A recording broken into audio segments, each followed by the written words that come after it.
sir. Okay. Ang gandang lalaki mo pala sa personal, idol.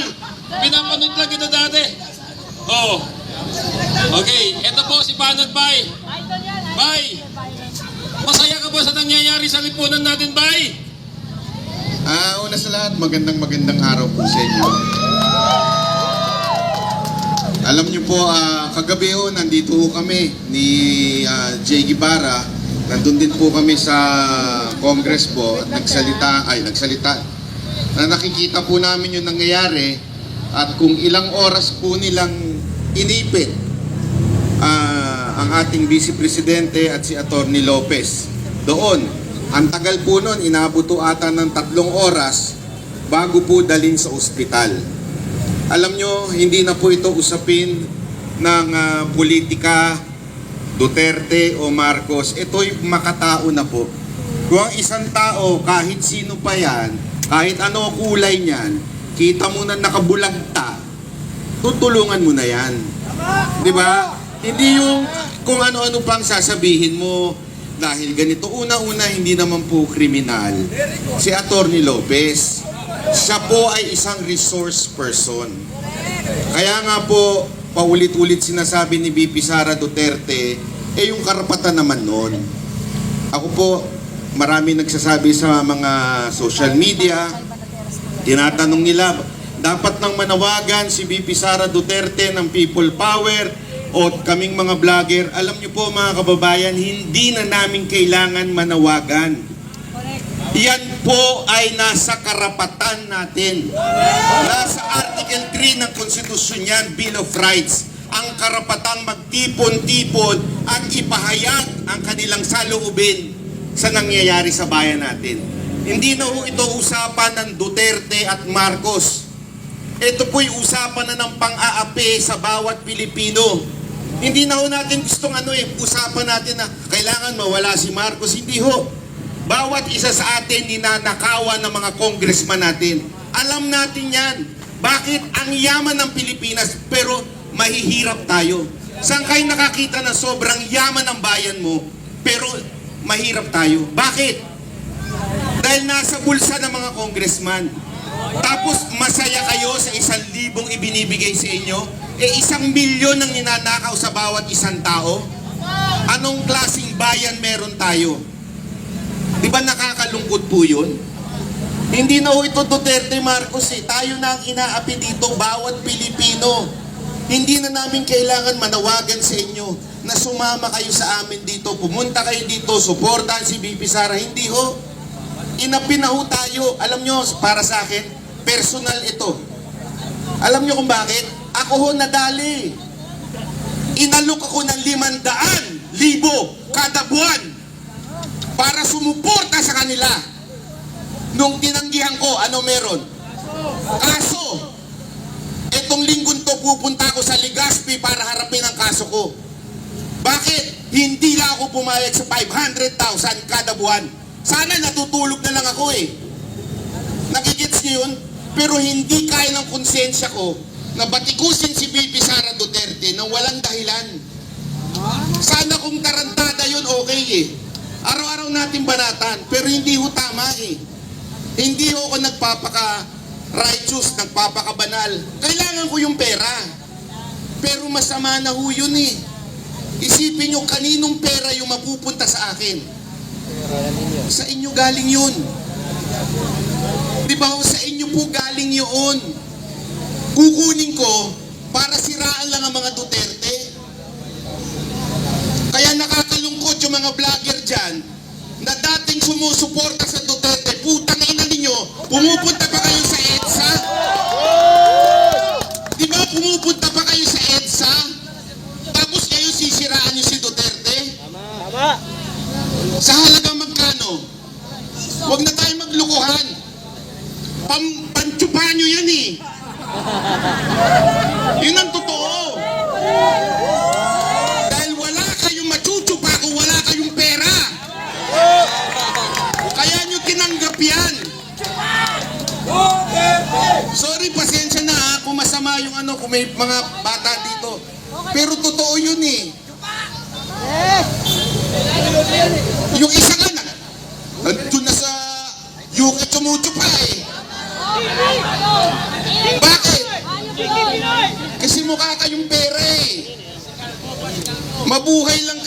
dapat. Yun lang naman po sinasabi natin dito. Dahil marami nang sinira ang pera. Eh yung isang chihuahua nga eh. Alam nyo ito sinabi sa akin mismo ito ni Yorme. Alam mo ba bakit sinisiraan yan? Utos sa kanya yan eh. Noong una, siyempre, parang totoo kaya yung sinabi ni Yorme sa akin? Pero lumabas mismo sa bibig ni Vice President Sara Duterte na nagsosorry sa kanya. Huwag niyong personalin kasi kailangan lang namin ng budget. Bakit? Matatalo na kayo sa Maynila eh. Yan ang katotohanan. Talo na kayo sa Maynila, kaya kailangan nyo ng pera. Diba? Kailangan nyo ng pera dahil hindi nyo kayang talunin yung umaayos ng Maynila. Tapos ngayon, dahil lang para sisiraan nyo ang ating Vice Presidente, na oo, hindi ko perfecto yung maali. Itong mga kapulisan natin, alam nyo po yan. Nananawagan po ako sa mga kapulisan na nakasapaligid ngayon. Kayo po, binawasan ng pensyon nyo. Alam nyo kung bakit? Dahil kailangan nila ng ayuda para manalo sila sa boto. Ngayon, babawasan ng general nyo. Bakit? Kailangan din uli nila ng pera para sa ayuda para manalo sila. Kanino kinukuha? Sa pulis. Tapos sinusuportahan nyo ngayon? Oh, diba? Yan ang sinusunod din yung utos. Huwag nyo sabihin na sumusunod lamang kami sa utos.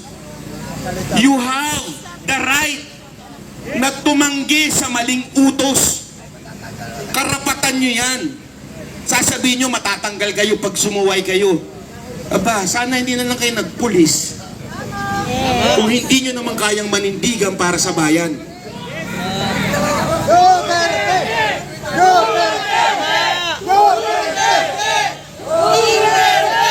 Mga kababayan, isang paalala lamang po sa atin lahat.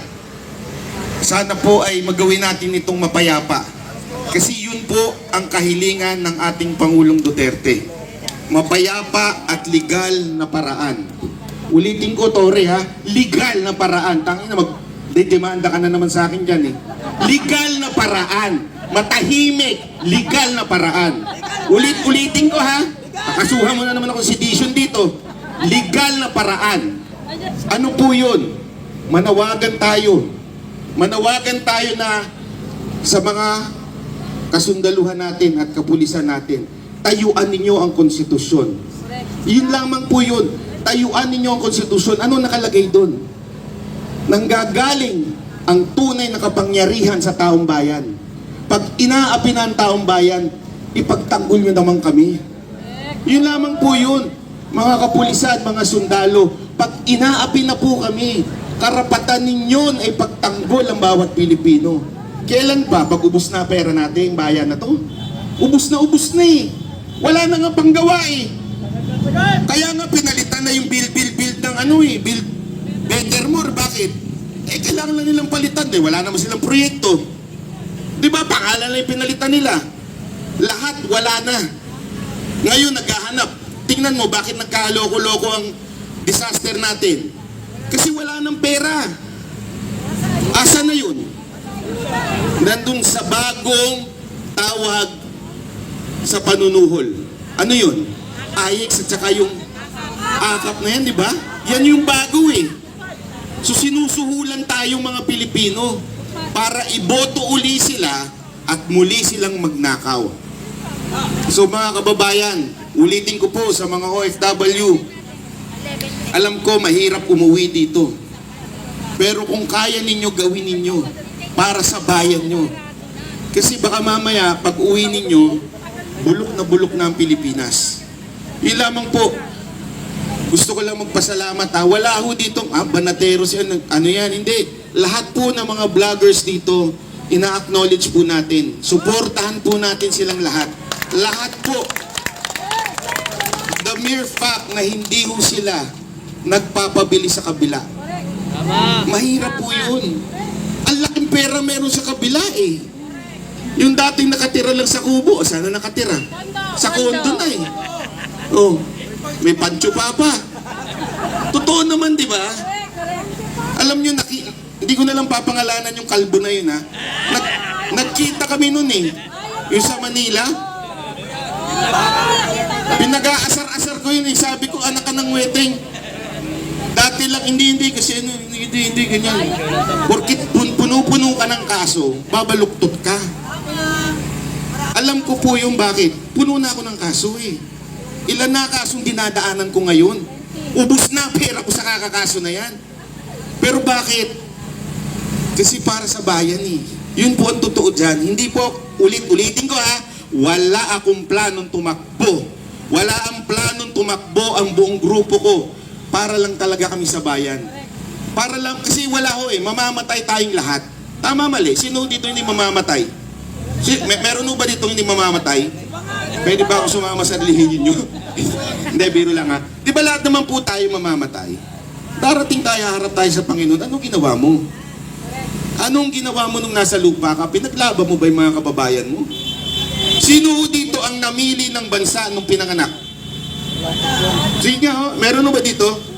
Nung nasa tiyan kayo, sinabi niyo sa nanay niyo, ayoko dito sa Pilipinas, gusto ko sa Japan.